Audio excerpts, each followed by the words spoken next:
안녕하세요. FN자산평가 파생평가실 김동욱입니다. 금리구조화 상품 평가 방법에 대해 설명하겠습니다. 목차는 금리구조화 상품의 소개, 평가 방법, 평가 가격 산출 예시, 시장 데이터 변동에 따른 평가 가격 변화 순입니다. 구조화 상품이란 시장 참여자의 수요에 의해 한계 이상의 기초자산 또는 파생상품에 의해 수익이 결정되도록 구조화한 상품입니다. 이때 기초자산의 종류는 주식, 지수, 환율, 원자재, 신용 등 다양한데 기초자산이 금리인 경우에는 금리구조화 상품이라고 합니다. 상품 유형을 한번 보면 증권사가 발행하고 원금 비보장되는 상품을 DLS라고 하고 원금이 보장되는 상품인 DLB가 있습니다. 그리고 일반 기관이 발행하는 구조화 채권이 있고 거래 당사자 간 계약하는 수합 상품인 구조화 수합이 있습니다. 상품 구조로는 지급 구조에 따라 많은 유형이 있는데 그 중에 레인지 어크롤에 대해서 한번 살펴보겠습니다. 레인지 어크롤은 기초자산이 조건 범위에 만족하는지 여부를 관찰한 후 만족 일수에 비례하여 수익이 결정되는 구조화 상품입니다. 표의 예시를 보면 가격을 관찰하는 기초자산이 한 개인 경우에는 싱글 레인지 어크롤이라고 합니다. 기초자산이 CD91일 한 개이고 그리고 그 가격이 조건 범위인 0%에서 3% 사이에 들어가면 만족하는 것이고 벗어나면 만족하지 않는 조건입니다. 기초자산이 두 개이고 각각의 조건 범위가 있을 때 듀얼 레인지 어크롤이라고 합니다. 이 경우에는 두 개의 조건 범위를 모두 만족해야 합니다. 그래서 싱글 레인지 어크롤이랑 듀얼 레인지 어크롤을 비교를 해보면 듀얼 레인지 어크롤이 조건이 더 까다롭기 때문에 투자자한테 불리하고 불리한 만큼 쿠폰이 더 커야 정상입니다. 스프레드 레인지 어크롤은 기초자산 두 개의 차이에 의해 조건 범위에 유효한지를 판단하는 구조입니다. 앞으로 예시는 싱글 레인지 어크롤 구조로 발행되는 DLB 상품에 대해 주로 다루도록 하겠습니다. 평가 방법입니다.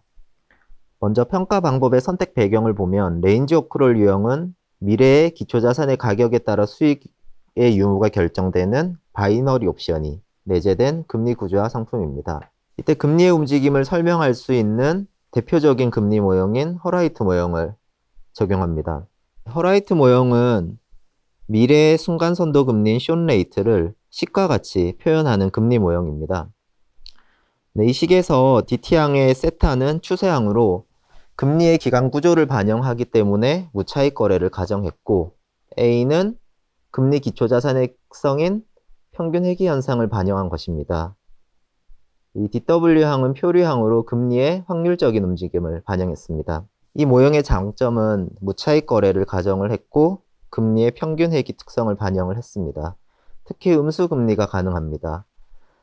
이 이론이 나온 90년대에는 금리가 항상 양수여서 부적절했었는데 이후 유로나 엔화 등 여러 통화에서 음수 금리가 관측되면서 시장 상황에 적합한 모형이라고 할 수가 있습니다.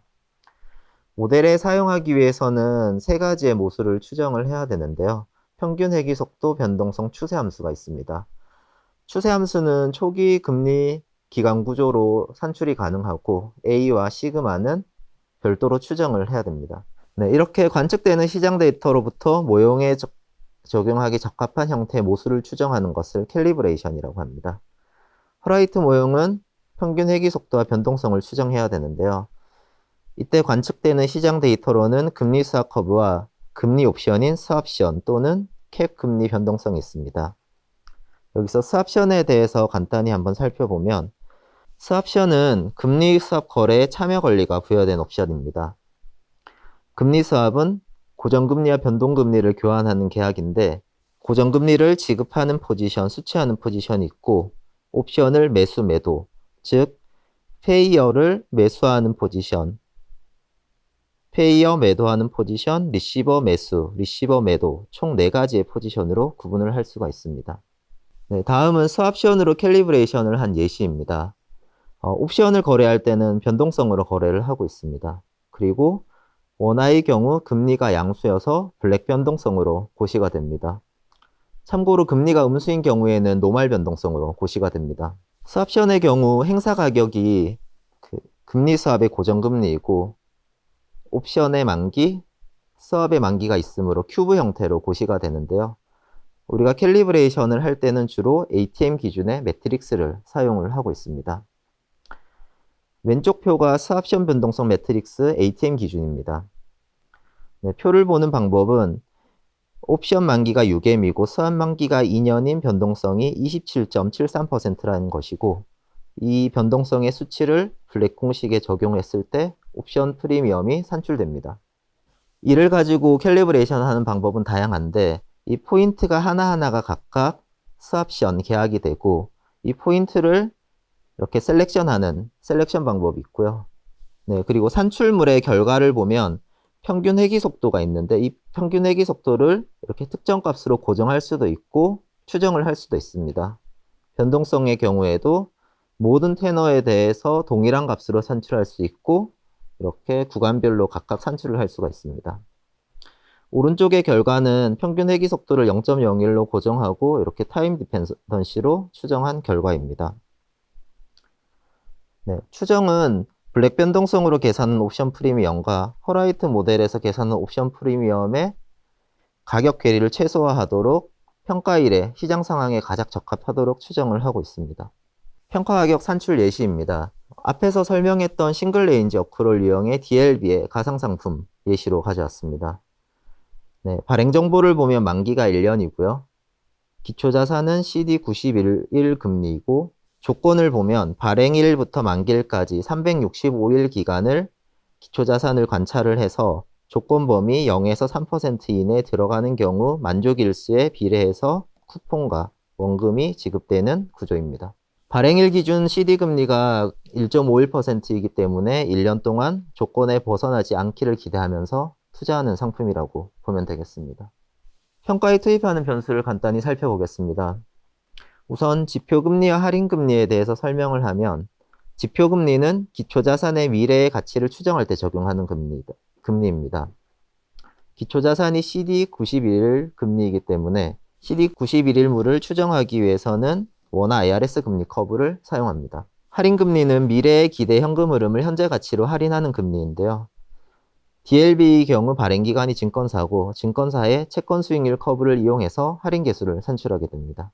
네, 그리고 캘리브레이션은 통화별로 추정을 하는데, 기초자산의 통화, 발행 통화가 모두 원화이기 때문에 원화 기준으로 산출을 하게 됩니다. 그리고 지표금리와 할인금리 간의 상관계수도 있습니다. 시뮬레이션 방법으로는 몬테카를로 시뮬레이션, 트리 메소드 등이 있는데, 앞으로 나오는 산출 예시는 몬테카를로 시뮬레이션을 적용했습니다. 평가 가격을 산출한 결과입니다. 평가일은 발행일 기준으로 했고, 현금 흐름은 만기일에 한 번 있으니까 표와 같이 산출이 됩니다. 지급 구조를 보면 나머지는 다 주어져 있고 만족일수를 추정을 해야 되는데요. 결과를 보면 예상 만족일수가 전체 365일 중에 321.452 이렇게 소수점 이하의 수치까지 계산이 된 것을 확인할 수 있습니다. 이는 시뮬레이션으로 생성된 많은 패스의 평균값을 산출했기 때문에 이렇게 산출됩니다. 이렇게 산출한 예상 만족일수로 만기 상한 금액의 예상 쿠폰을 산출을 할 수가 있고요. 예상 쿠폰과 액면 금액을 더하면 현금 흐름이 산출이 되고, 현금 흐름에 할인 계수를 곱하면 현재 가치인 평가 가치를 산출을 할 수가 있습니다. 이 상품에 그 금리 모형을 적용한 이유는 조건 범위의 예상 만족일수를 산출하기 위함입니다. 네, 다음은 발행 정보의 조건을 변경했을 때 평가 가격의 변화를 살펴보겠습니다. 조건 범위가 0에서 3%로 주어졌는데, 이 3%인 상한을 0에서 6%로 변동을 해보겠습니다.